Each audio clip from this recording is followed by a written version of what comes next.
Bom, o Flávio Tavares me pergunta o seguinte: qual o papel do artista e do filósofo sob o desgoverno Bolsonaro? Mesmo que dure pouco, mas há sementes disso na sociedade brasileira. O que é o desgoverno Bolsonaro? É um anacronismo, um atraso, fundamentalismo, militarismo, capitalismo ultraneoliberal e extremismo de direita, que também é algo pelo mundo. Essa é a definição. Se você quer a definição de tudo isso, eu tenho feito vídeos sobre. E há textos e vários setores estão se pronunciando a respeito. Agora, papel do artista e do filósofo. A arte precisa voltar a ser visceral, a arte brasileira, no mundo todo, né? Mas falando do Brasil, precisa voltar a ser visceral como era nos anos 60 e 70. Não digo isso como uma nostalgia do que eu estudei e me fascinei, os meus ídolos, e ao mesmo tempo algo que eu não vivi. Não é pela nostalgia, mas é pela carga de potência que havia ali sob um governo militar, um autoritarismo, censura, falta de liberdade de expressão. E resgatar essa coisa visceral do próprio corpo e de desmascarar tudo, sacudir tudo dentro de um contexto geopolítico mundial de grandes convulsões e rebuliços sociais. É preciso, sabe, incitar isso. Na arte, lembrar de Arthur, quando ele falava da crueldade, mas crueldade no sentido nietzschiano que ele falava. Ele era grande leitor do Nietzsche e tal. Não crueldade como o senso comum acha e tal, de ferir, de ser cruel e tal, um facínora, um verdugo. Não. Crueldade no sentido de intensidade, intensividade, do intenso, né? E que ele tinha na sua experiência esquizofrênica. Isso atiçava muito, independentemente dele ser esquizofrênico, ele era um gênio. Se eu não me engano, eu tenho um vídeo sobre isso, sobre o corpo sem órgãos. Podem procurar, eu tenho textos também no meu site. Tem um vídeo aqui sobre o corpo sem órgãos, onde eu falo sobre esquizofrenia, genialidade, Arthur, Lewis Carroll. Mas essa fuga paranoica do esquizofrênico, que destrói todo o conformismo, toda a impotência e tristeza, e sabe, subverte o signo do que está estabelecido. A arte precisa disso. E qualquer cidadão precisa disso.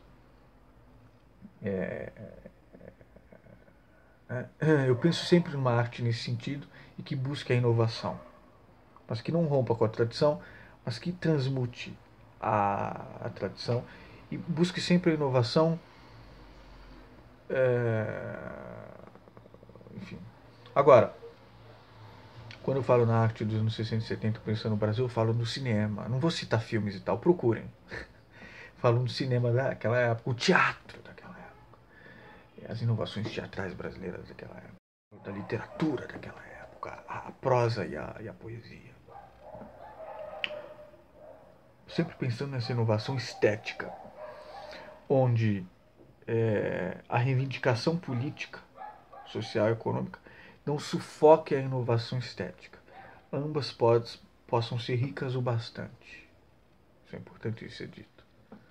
O discurso não pode esmagar a estética. Até porque a estética se torna política, sobretudo, diante do fundamentalismo, do atraso, do anacronismo. Né? Tudo isso é anti-estético. A direita no sinal, geralmente é anti-estética. Bom, no atual ela está sempre perseguindo e censurando. Filosofia. Não em termos mundiais, mas quero falar só do Brasil. O Brasil sempre teve ótimos e grandes professores de filosofia. Eu tive no ensino médio, mas estou falando também no ensino superior, que sempre fizeram... Nós temos um certo conhecimento, pelo menos na academia, da história da filosofia e tal, e filósofos, ou supostos filósofos, ou professores de filosofia, eu não estou falando esses de internet, não, que se debruçaram sobre outros filósofos. Isso foi muito bom. Mas a lacuna do que realmente é fazer filosofia, que sempre faltou no Brasil, e aí eu penso no Deleuze, que quer fazer filosofia, que quer ser filósofo, então, é lidar com problemas e criar conceitos. Conceituação e problematização. Criar conceitos. O filósofo tem que criar conceitos. Mas não assim, vou criar um conceito, não. É tão engajado nos problemas ou nas questões que ele cria conceitos. Agora, essa lacuna sempre foi preenchida no Brasil tradicionalmente pela sociologia. A gente pensa na esteira de um Sérgio Buarque de Holanda, hoje em dia de um Gessé Souza, ou seja, sociólogos que pensam o Brasil, o que é a sociedade brasileira, a história do Brasil, o momento atual, passado, futuro, as classes, a constituição do Brasil, essa complexidade do que é ser brasileiro. Quer dizer, essa lacuna sempre foi preenchida pelos sociólogos. Mas os filósofos precisam entrar nessa também. Criar conceitos transformadores para a construção do presente do Brasil, para os grandes problemas urgentes do Brasil. Os velhos e os novos problemas demandam novos conceitos. E afastar o pseudo-filósofos, tipo Olavo de Carvalho e Pondé, que já estão... As máscaras deles já estão caindo, né? Há vários canais, vídeos e textos mostrando como essas figuras são desescolarizadas ou mal escolarizadas. Trazer mesmo a filosofia, embora eu tenha falado que a arte precisa ser visceral, a filosofia ela vem com a inteligência, com a sabedoria, mas ela também é incisiva, ela atiça. Basta ver o Spinoza e o Nietzsche. De uma maneira simples, não necessariamente acadêmica, ela atiça e tal.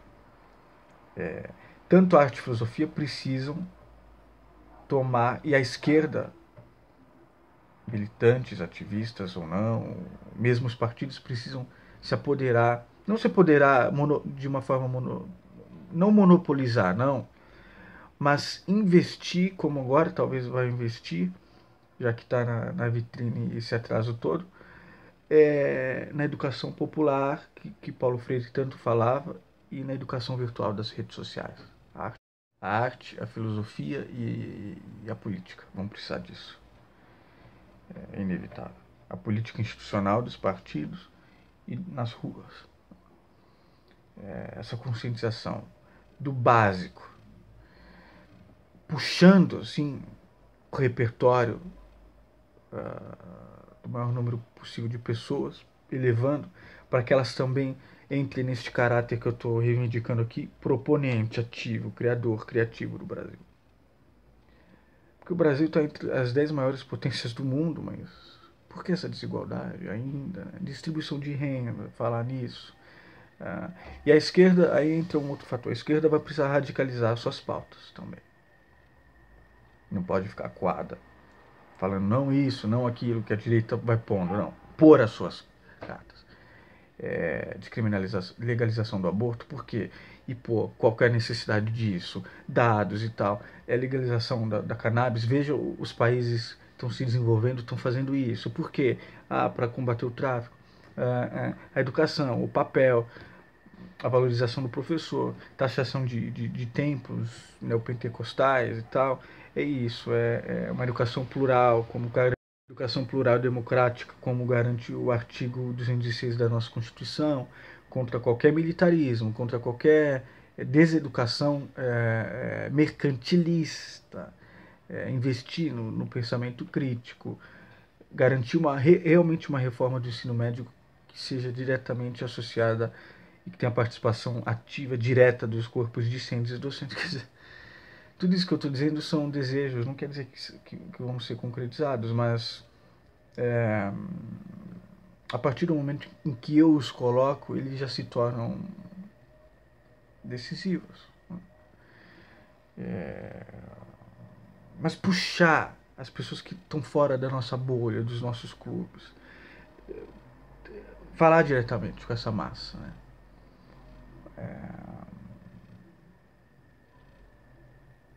Que mais? Bom, isso no sentido político, mas a filosofia e a arte vão ter que entrar no embate, no cotidiano, na educação popular e na educação das redes sociais. Afastar esse espaço que vem com as mentiras e as manipulações da extrema-direita, e com as fake news. Embora este seja um momento especial, especialíssimo. E essa é uma resposta, não digo que é otimista, mas é alegre. É uma resposta alegre que eu dou. O que é tristeza em termos de Spinoza? É um acontecido, algo que já aconteceu, leite derramado, que é uma força maior do que nós. E, tudo isso diminui nossa potência. Eu tenho vídeos sobre potência aqui. E farei outros. Esse conceito filosófico de potência. Bom, e a resposta alegre é a resposta proponente, ativa, criativa. Então, por que este é um momento especial? Embora também haja muita tristeza no mundo e no Brasil. Porque o mundo inteiro, veja o que está acontecendo na França, os Estados Unidos com Trump e novos socialistas lá. Por quê? O mundo quer uma nova política, nós queremos novas relações sociais, sexuais, nós queremos um novo capitalismo, um novo socialismo. Nós queremos novos vocabulários, nós queremos, enfim, a criação deste novo. E o Boaventura de Sousa Santos, este nosso nobre português, diz, né? Quem é ligado à esquerda, militantes, ativistas, politizados, cidadãos politizados, mesmo os partidos, mesmo quem é político institucionalmente e mesmo quem é ligado à arte e filosofia, vai ter que tomar cada vez mais o espaço. Isso é democracia e república.